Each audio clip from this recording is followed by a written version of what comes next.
अस्सलाम वालेकुम दोस्तों, आजकल हर कोई इंसान बीमारियों से परेशान है। कोई कहता है मेरे बाल झड़ते हैं, किसी के दिल में ब्लॉकेज है, किसी के किडनी में स्टोन्स हैं, न जाने कितनी ही प्रॉब्लम्स हैं जिनसे आजकल हर इंसान परेशान है। लेकिन दोस्तों, क्या आपको पता है कि इन बीमारियों के पीछे की एक बहुत बड़ी वजह है जिसे अगर हम ठीक कर दें तो हमारे घर से बीमारियां गायब हो जाएंगी। और दोस्तों, वो चीज है हमारे घर में पेड़ लगाना। अब आप कहेंगे दोस्तों कि पेड़ लगाने से हमारे घर से बीमारियां कैसे दूर होंगी। दोस्तों, क्या आपको पता है कि पुराने जमाने में हर घर में तकरीबन एक पेड़ तो होता ही था, फिर चाहे वो नीम का पेड़ हो, जामुन का पेड़ हो या अमरूद का पेड़। एक या दो पेड़ हर घर में होते थे क्योंकि लोग पेड़ों के फायदे जानते थे, क्योंकि उन पेड़ों के बहुत से फायदे हैं। क्योंकि अगर आपके घर में नीम का पेड़ है तो आपके घर में बीमारी इंटर भी नहीं हो सकती, क्योंकि नीम की ये खूबी है कि वो अपने आसपास बैक्टीरियाज और वायरस को नहीं आने देती। इसके अलावा अगर आपके घर में तुलसी है, तुलसी को आपने सुना होगा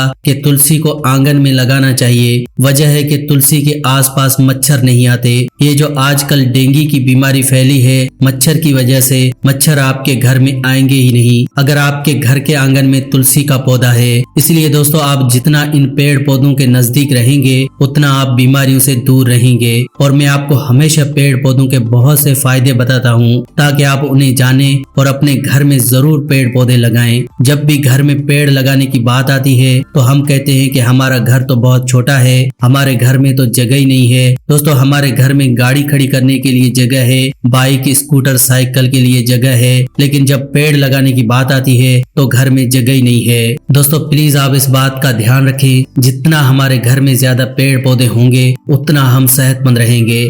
आई होप फ्रेंड्स आपको आज की वीडियो अच्छी लगी होगी। अगर अच्छी लगी हो तो प्लीज वीडियो को लाइक करें और इस वीडियो को दूसरों के साथ शेयर जरूर करें। वीडियो के नीचे एक रेड कलर का सब्सक्राइब का बटन है, उस पर क्लिक करें और हमारे चैनल को जल्दी से सब्सक्राइब करें। ऐसी ही वीडियोस के साथ फ्रेंड्स दोबारा मिलेंगे। अल्लाह निगहबान।